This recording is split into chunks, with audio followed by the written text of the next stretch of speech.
What I'd like to begin with is talking a little bit about this book called Trust the Wings by Barbara Schultze, who's seated right next to me. I know her pretty well, but I don't know all of the secrets about the writing of the book, what's in the book, what different things mean, and so on. So it's been a revelation for me talking with her about it, and it will be for you as well. The book has been extremely well received, and I'd just like to quote a couple of things. One is from the leading journal in the field of home health care. The name of the journal is Home Health Care Now. All right, that's exciting.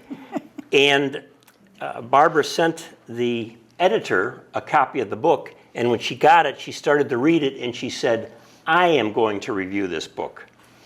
So she got a review from the editor-in-chief of the journal. And here's part of what the review says. Although the book is fictional, the clinical experiences woven throughout will resonate strongly with today's home care clinicians. Remember, this is fiction, and she's saying it's going to resonate with today's home care people. Then she says, experienced home care nurses will recognize in this book what we all know. Home care is so much more than just health care at home. Home care is complex and challenging. It requires independent thinking, adaptability, cultural sensitivity, and efficiency.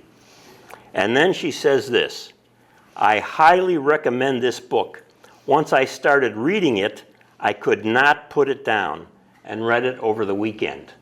That's from the top journal. Now, the book is not just about home health care, but it's based partly on Barbara's experiences in home care. So that's a terrific, terrific review.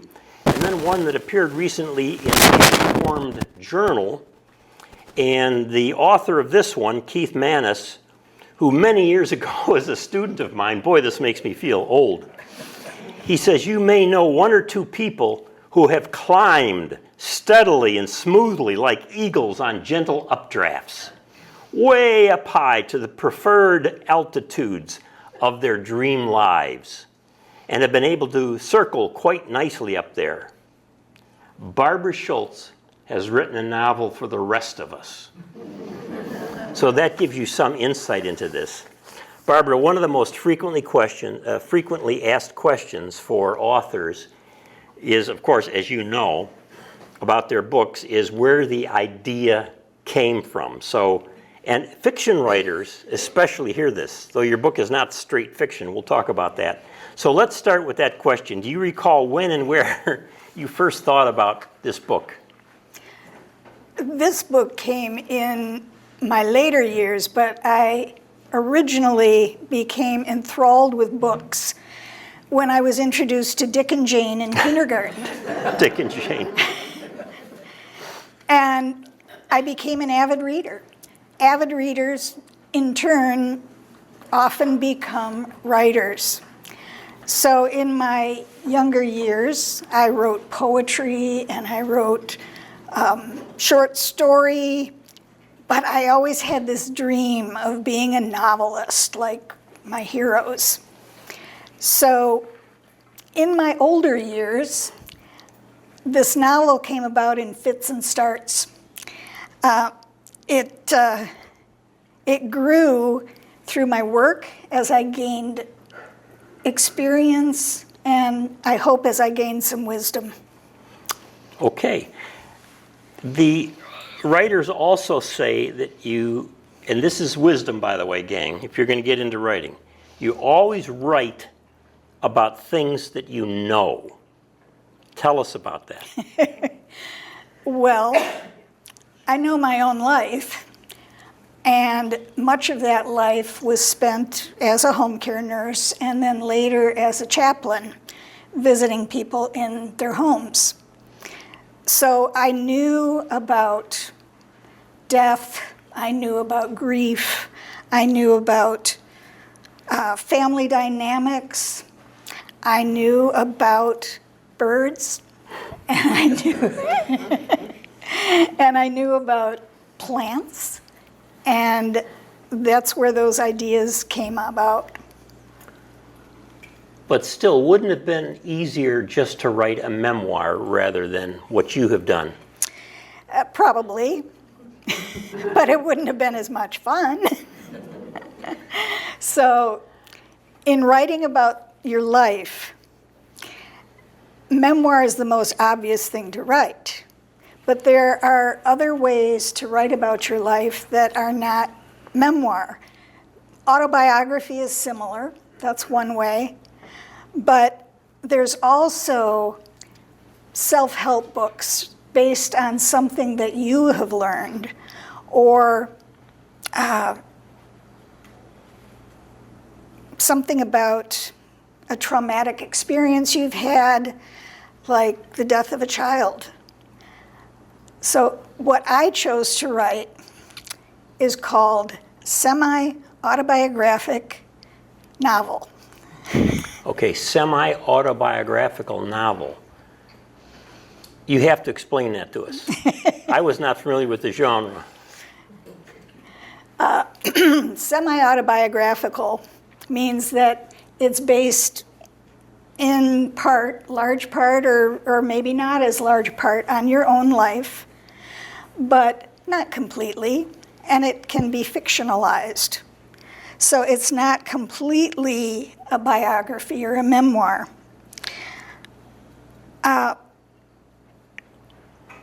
I didn't begin to write this book as a novel. I didn't intend to write about my life. It came about later. I started out by writing little vignettes about patients that I met, or other interesting people I met, perhaps somebody here. But after a while, I thought, oh, it would be fun to write short stories based on these people. But the problem was I didn't want to expose their private lives if people knew who they were. So I would have to somehow fictionalize it to maintain their confidentiality. That is a problem, and in your healthcare field, you got the HIPAA regulations and all, right? Right. So based on the kind of work I was doing, I was constrained by HIPAA laws to confidentiality, but I was also constrained by my own ethical sensibilities that I wanted to talk about what real life was like without exposing people's private lives. Give us an example of a character in your book that you knew you had to write about, but you wanted to protect the privacy. There are several. One of the first ones that comes to mind would be a patient I had who had AIDS. There was a woman who had significant mental health issues. There was a veteran who had been a POW and didn't want his family to know his story. There was a gentleman whose family was supposed to be taking good care of him in the home, and when I met him, I found him in a bed in the living room that was infested with bugs. These kinds of things needed to be kept private. That POW one really strikes me. Why would a POW talk with you about things that he could not normally talk about, especially with family, but would talk with you? And were you a chaplain or a home care nurse then? At the time, I was a home care nurse. And one of his family members had mentioned to me that, you need to know that he has some issues because he was a POW. And I just said, do you want to talk about that? And he said, I've never talked about it, but okay. And so he opened up to me. We often hear that life is stranger than fiction. And for me, I don't know that a year goes by that something doesn't happen in my broader life, or I see it in the news or something, I say, this can't be, And so for reading your novel, I began wondering about that.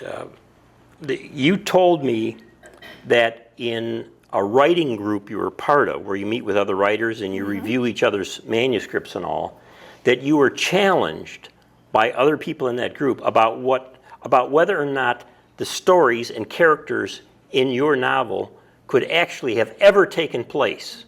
Yes. And I thought, yeah. And one was your home care nursing work at a crack house, right? Yes. Yes. And would you please read an excerpt about the episode from the book, and then tell us about how real it was? Mm-hmm. So I'll read about the time that my character, Aviana, first approached this home. It was past 3 o'clock when Avi pulled up to a 2-story yellow house on the corner of Crawford and Bates and cut the engine. A worn sofa sat on the sloping front porch. A stained mattress leaned against the side of the house. The shades in every window on the first floor were drawn, and it looked as though the front door was held in place by an assortment of locks. She checked the address in her patient folder. It was correct. The skin on the nape of her neck began to prickle. "Toad flax," she muttered. "This must be what a dog feels like when it senses danger." The feeling of skin pores closing into an invisible shield crept over her body. She took a deep breath, patted her lab coat pocket for her pepper spray, and stepped out of the car. At the top of the porch stairs, she rapped on the front door and hoped no one would answer. The last of the 4 deadbolts clicked. A young Latino dressed only in jeans, hanging dangerously low on his hips, studied her, long enough for her to note the array of obscene tattoos covering his chest, arms, and face. She was grateful for her Alliance Home Care name tag and white lab coat that proclaimed her as a professional with a non-threatening purpose, but her hand gripped the pepper spray in her pocket. Finally, he tipped his head toward the stairway. "Upstairs, end of the hall," he said. Avi passed through a gauntlet of hostile stares from the other inhabitants of the crack house and picked her way up the stairs littered with dried dog poop. At least she hoped it was dog poop. At the top, she looked back with unease at the front door as the locks clicked back into place. The nerves in her temple tingled, and her ears strained for any sounds beyond the blood she felt rushing through the tiny capillaries in her brain. All was quiet behind the closed doors lining the long, darkened hallway. So I did routinely see a patient in a crack house for quite a long time, but it was not that patient. I made him up. The sensations that I felt, that I wrote about in the book, are sensations I actually felt going into that crack house. But I created a different character to maintain confidentiality. He became, in my mind, a towering drunk. And his toes, his gangrenous toes that I had to treat, came from a man in Guatemala that I saw. I wondered what had brought him to this point. How did he end up, this man living in a crack house? So I made up his history, that he was a disgraced Chicago cop. And then I threw in an estranged brother for reasons I won't divulge at this point. But they're in the novel. But they're in the novel. Okay. So it's, in a sense, getting at truth, but using somewhat fictionalized characters. It's interesting for me to hear that sometimes you would take stuff from one character who was a patient or client, as you would say, in home care or chaplaincy, and take some of those characteristics and move them over to someone else, protecting the privacy. How else did you protect privacy? It's not just a matter of changing somebody's name, because you might still recognize that person by the situation. So when I began to pull all these characters together in my novel, I changed names, I changed ages, genders, locations. I would create new aspects of their personality out of my imagination. I would give them new conversations with different people, new relationships, so that they became somebody completely different. And just as a reminder, you kept a journal for years Yes. of the interactions you had with different people through your work. And then you were able to use that material, move it around to protect identities and all. So as the writer of that review in the Home Care Journal says, the book is extremely realistic. So if you go into any kind of home care, especially urban type home care, this is the stuff that you're going to run into. And yet it's fictionalized. And so I'm thinking about this fact, is it possible that with the fictionalization it becomes more realistic, as the reviewer suggested, and yet you're doing this in a semi-autobiographical novel? What do you think about that? Well, to kind of explain how I would do this, I actually found a quote that I'll give you by Wallace Stenger, who is a Pulitzer Prize-winning author of the book Angle of Repose. And he said about writing realistic fiction, he said, you break experience up into pieces and you put them together, and some are real and some are not real. Some are documentary and some are imagined. It's all of it not true, and it's all of it true. All of it not true and all of it true. So is it possible that a fictionalized account of real life can get at the truth better than a straight autobiography or memoir? It's possible, but it depends on what kind of truth you're going for. Memoir and autobiography are going for actual, factual truth, and often in a chronological way. But truth in a novel can be a different, deeper concept than mere actual facts. I call it emotional truth. I like that term, emotional truth.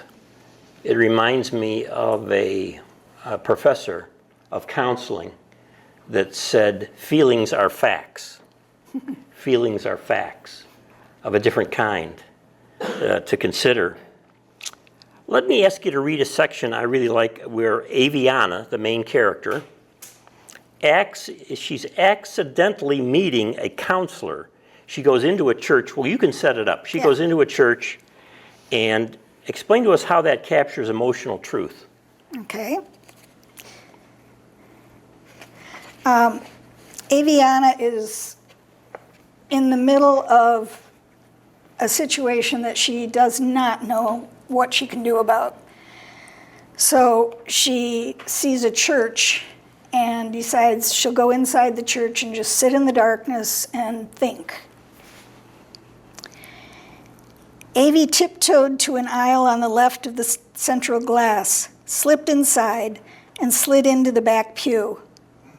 Her heartbeat pulsed in her chest so hard she felt it might almost be audible in the silent space.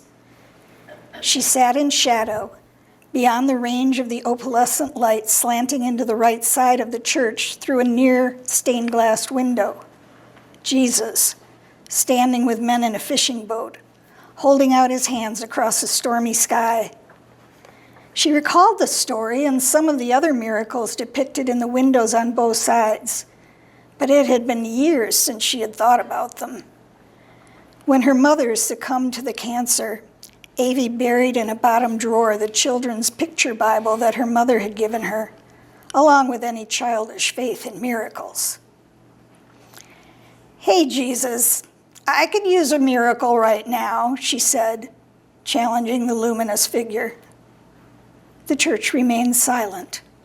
No flash of celestial light, no rushing wind, no still small voice. "Yeah," she thought, "I guess it's still up to me then."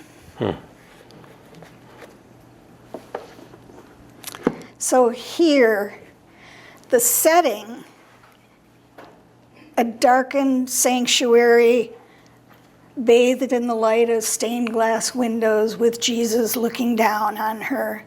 This sets the mood for Aviana's spiritual struggling with how she's going to manage this. Eventually, it also turns the story into an epiphany for her, where she understands what she needs to do, and it changes her whole life and changes the story. And it comes not directly from Jesus, but through the people around her.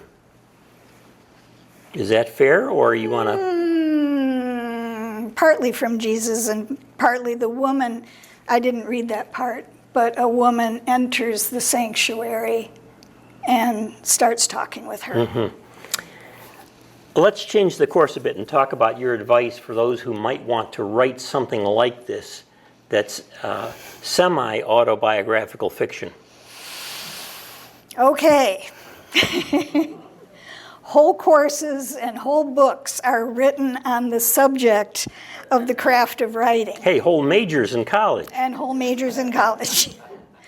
But it can be broken down simply into a few specific elements, we'll call it. So I mentioned setting. Setting, I just talked about the setting in the church. But setting is not just the place. Setting is also the mood, can be light or darkness. It can be day or night. It can be the time of the year, the time of the day. It can be changes in the weather. It can be sounds. That's what the setting is all about. So Trust the Wings uses travel across country as... And in Mexico, too. And no, in Honduras. Sorry. Honduras, yes. Honduras, and also Canada. Right. Yeah, she gets around. Canada story is great. Yeah. So by having her move into different places, it gets at things like a change in the weather, change in the people she meets, but it also takes place at the turn of the century, starting in 1999 and ending in the year 2000, with its sense for her of expectation of something new. Her goal is about to be met. She's going to make it in the new year. You just used a few terms here, setting. We could talk about genre, character, and theme. Just say a little bit more about the elements that we all know from ever taking a course in literature. So characterization mostly is developing characters that are multidimensional, interesting, engaging, compelling. So Aviana, I created her in the beginning to be a not very likable person. She is smart and proud and wary of other people trying to tell her what to do. And she's sarcastic. But I needed to make her that way in order for her to develop and transform into a different person by the end of the book, where she becomes compassionate and hospitable and kind. Then, But not quite by getting what she wants. I don't want to give things away. Okay. I told you this was going to be tough. Authors don't like to talk about the No. underlying stuff. Now, on this time, it's interesting. So the book is a year in the life of someone and how she changes and the people around her change. And what else would you say about that in terms of characterization besides change? Because of her kind of work, where she goes into different people's homes, she begins to understand that people are much more complex than she thought they were. She finds out that this Jewish grandmother who has an absolute stubborn belief that she's going to make this impossible goal. There's a reason behind that. And the German professor who refuses to comply with everything that she's trying to do to make him stay alive, there's a reason for that. And so that's part of the growth of various characters. And about a plot. Say a little bit about plot. Okay. Plot consists of the events that occur that through cause and effect. They can start out with an idea, a goal, come to a climax, and then go through setbacks, and finally a resolution. In Trust the Wings, Aviana becomes inexorably entwined with all of these people that she meets, so that she ends up having roadblocks and setbacks and plot twists, and eventually there is a resolution, again, that I will not reveal. And we often talk, too, in literature about the voice, which has a couple of different meanings. But how did you think about voice? Okay, voice does have different meanings. Voice is the word choices of an author. Voice is the dialogue between characters, and voice is also the point of view. I won't even talk about word choice of the author. But my point of view was third person, limited, omniscient point of view. It's a mouthful. So omniscient means you know everything. Limited omniscient means one character knows what she knows and nothing else. So it's told from Aviana's point of view, and she only can know what's in her own head, her own thoughts, her own motives, her own actions. She can't know what goes on in somebody else's head or what happens to them when she's not there. That's the limited part. And what about the dialogue? I'm not done with the omniscient part yet. All right. All right. Omniscient is the author. The author knows everything, supposedly, because the author is writing the book.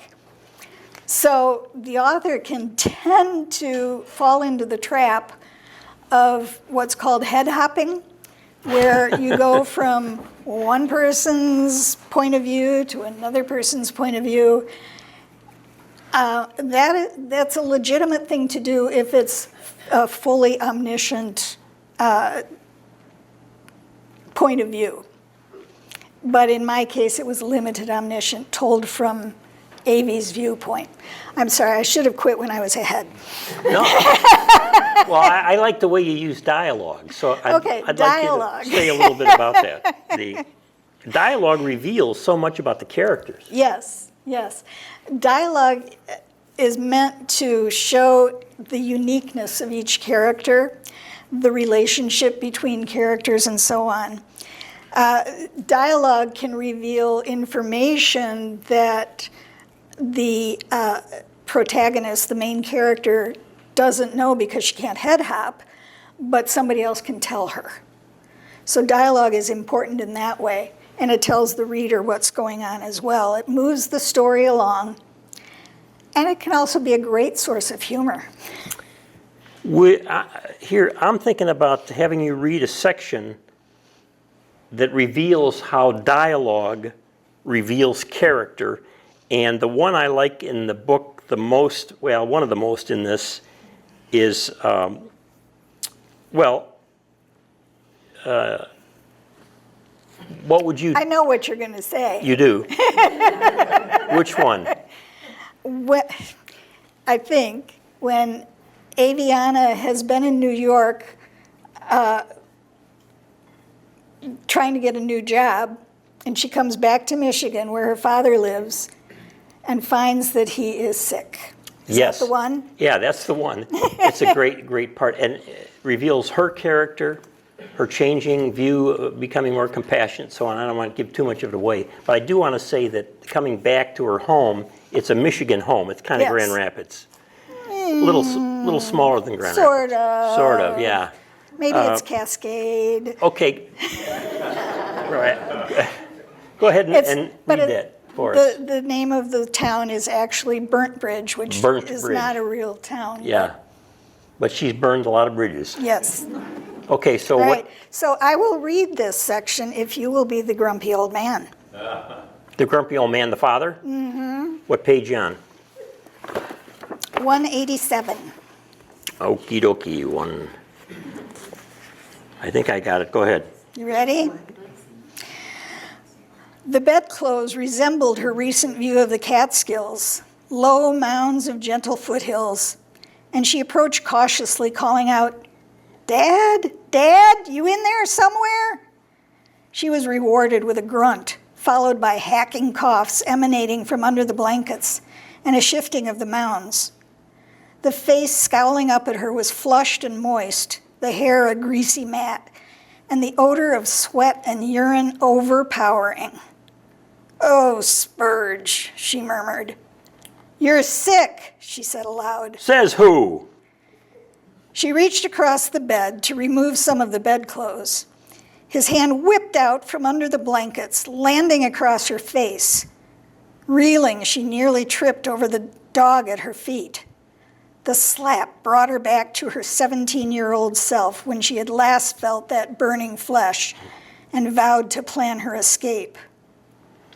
What are you doing here?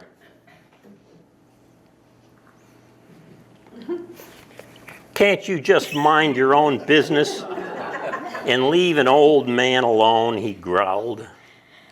"No, I can't," she replied as tears threatened to fall. The urge to slap him back as she had once done warred with her adult self-possession and her Pavlovian response to treat illness. "I need to check your temp and listen to your lungs." Not a chance.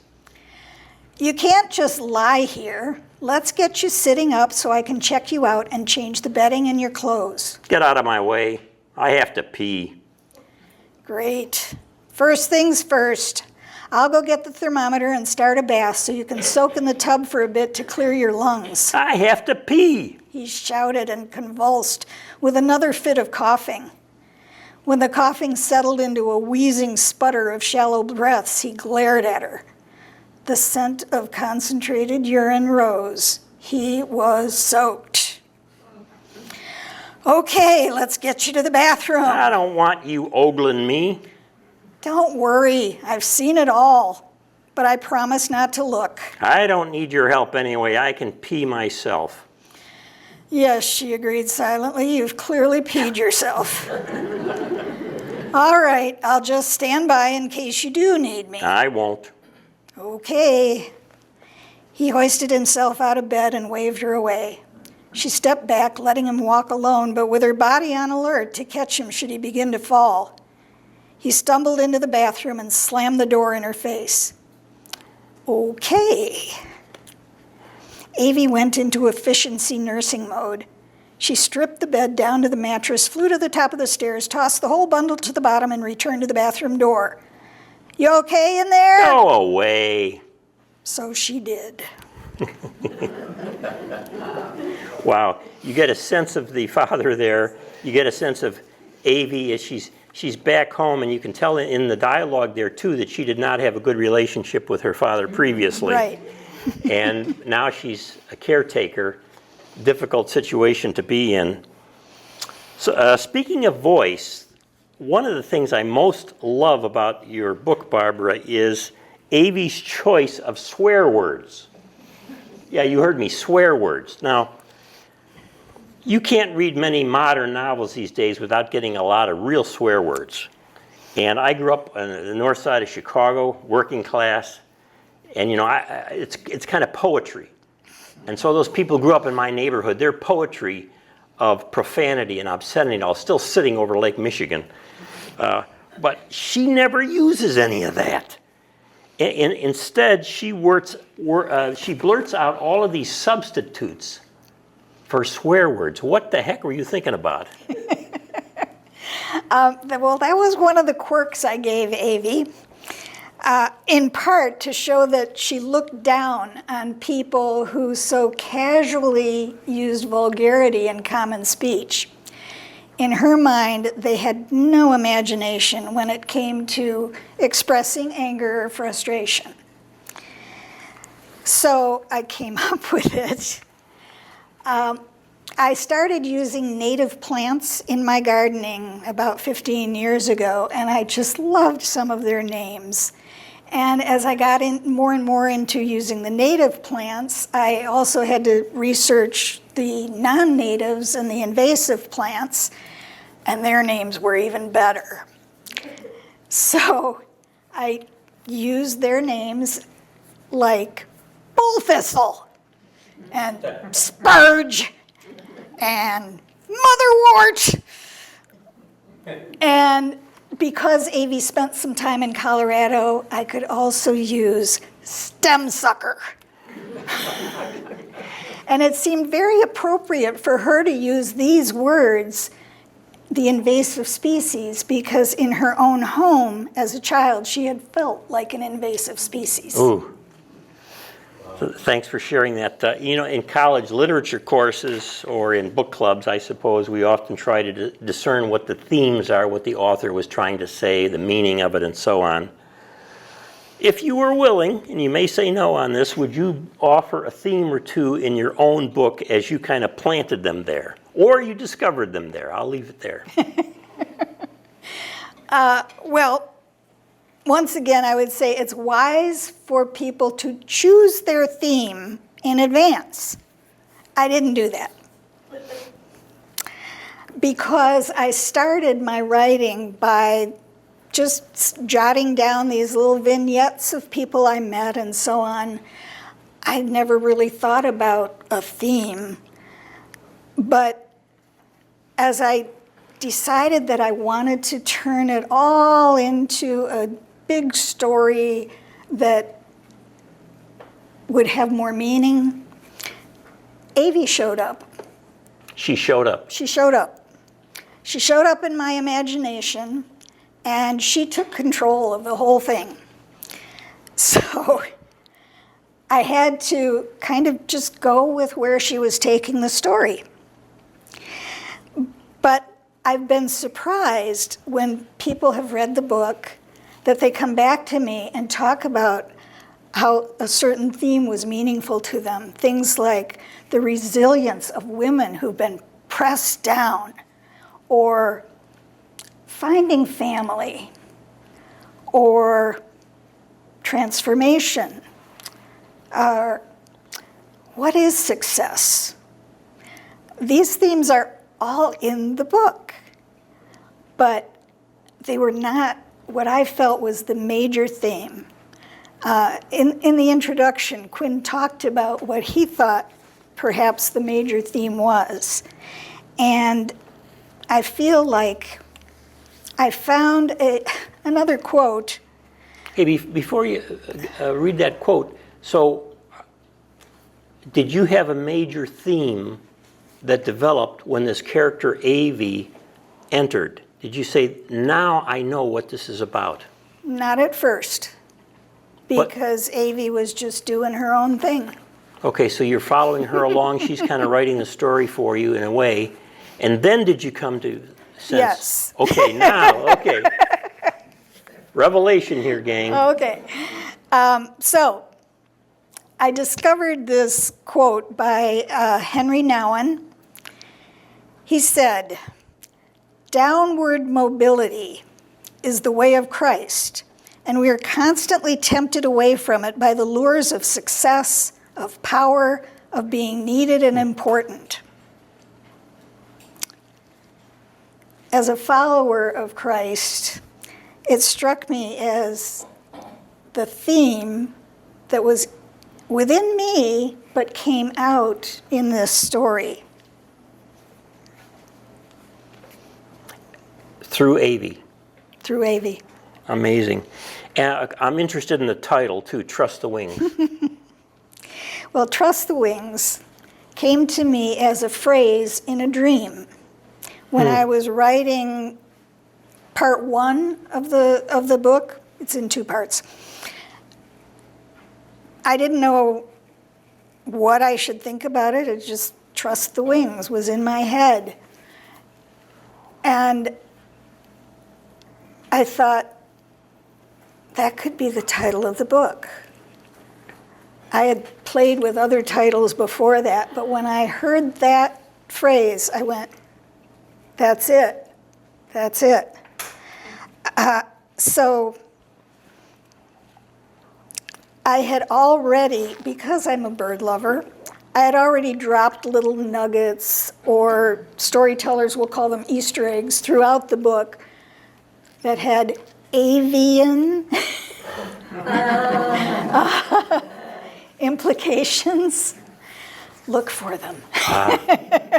So then Trust the Wings seemed to be a very appropriate title for Aviana, who had been a very wounded person, and then by her own bootstrap, pulled her up by her own bootstraps, was wounded again and again.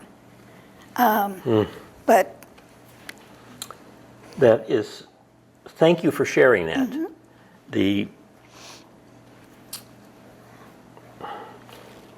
So you woke up one morning? yeah, I'm just trying to understand this. You woke up one morning and you suddenly remembered a dream that you were having, and Trust the Wings was in there. yes. And that became the title. Okay, great. Put that in your writing books.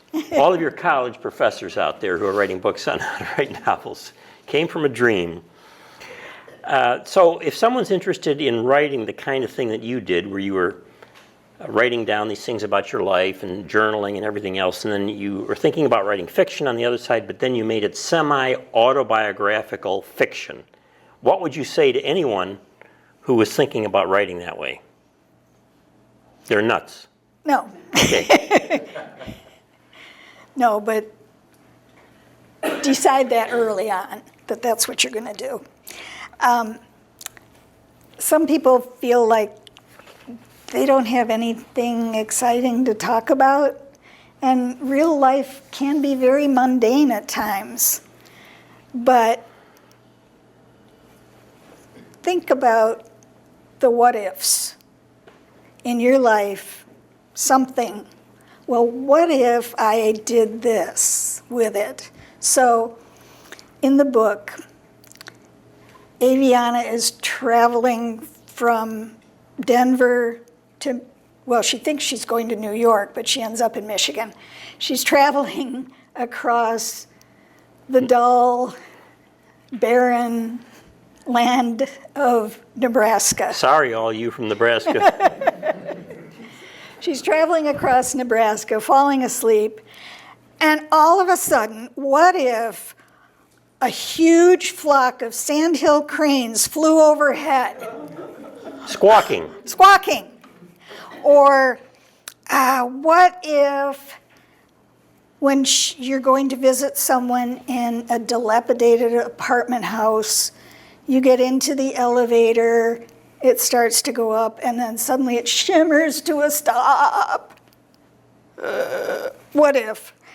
Or what if your high school sweetheart shows up just when you are so sleep deprived and you haven't showered in 2 days?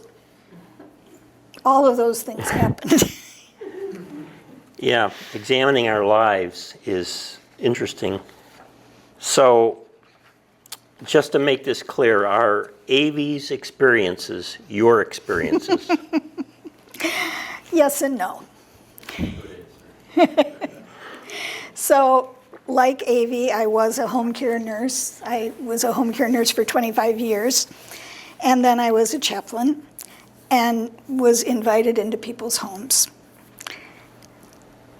But I never aspired to executive leadership like she did. She was gung-ho that she was going to be a hospital executive. I was in executive nursing very briefly and realized it wasn't for me. So that was never my goal. I never peed in my pants, even though there were many days that I never got a chance to use the bathroom. You were lucky. My father was not demented. He was not an alcoholic. I did serve someone in a crack house, but again, it wasn't, in the book, it's not the patient that I served. And pets were a very real issue. Hold on a second. Pets. This is one of my favorite parts of the book. You have to read the section of what happens with a dog. Is it a Doberman? I can't remember. It's a Doberman? Okay, so you or AV. Sorry for anybody who has a Doberman. You go into a house. Can you read that? Yeah. Yeah, I think of male delivery people dealing with pets. Home care people go into the house and deal with pets. Listen to this story. So this happened as AV was covering for another nurse one day. So she was seeing all that nurse's patients. She'd never met them before. Eileen Doherty was in renal failure and was due for a blood draw today. AV had scheduled her for first thing in the morning so she could follow up on the lab results before the end of the day. She dreaded patients who were in renal failure. They were so prickly. She got enough of that from her father, although some days were better than others. She tried to avoid his triggers, but on most days it was impossible to know why something set him off.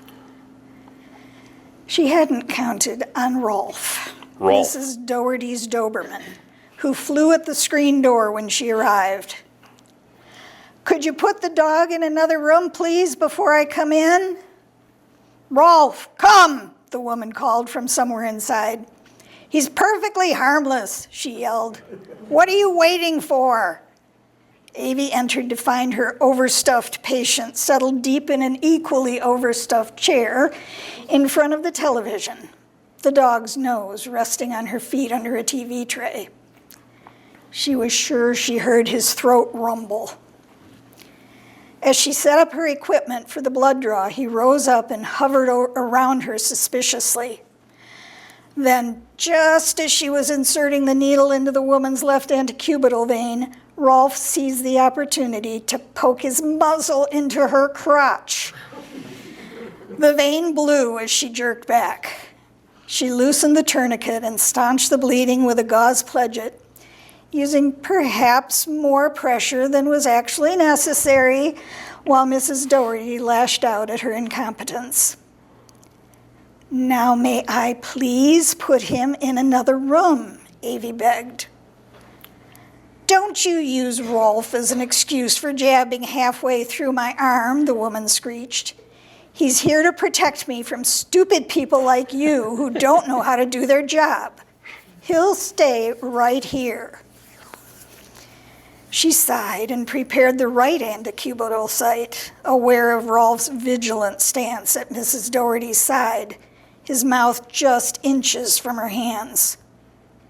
After the poke, the blood gushed into the tube. She loosened the tourniquet from Mrs. Doherty's doughy arm, internally satisfied with her wittiness, gently slid the needle out, and again staunched the bleeding with one hand. With her other hand, she deftly slid the blood-filled tube from the Vacutainer syringe and set it carefully on the hearth. There, you see? Rolf had nothing to do with making you hurt me. Like I said, he's here to protect me. Avie silently turned to dispose of the needle and syringe in her sharps container when Rolf seized the blood tube in his slavering mouth and gulped. Mrs. Doherty's face turned from pasty to ruddy. Avie refastened the tourniquet. A few minutes later, she walked out the door with a new blood sample while Mrs. Doherty furiously dialed the vet. And that actually happened. That actually happened. Oh, boy. Pity the dog. Pity the dog. I don't know. So that happened along with other wild encounters in the book, including the virgin in the bathtub. Including the virgin in the bathtub. All right, Barbara, thank you for letting us into your life and the life of a writer. And I know there are things that you didn't want to reveal about what's going on there, but it's really a terrific book. And I've so much enjoyed talking with you about it, and I appreciate you sharing so much with the group here today. Thank you.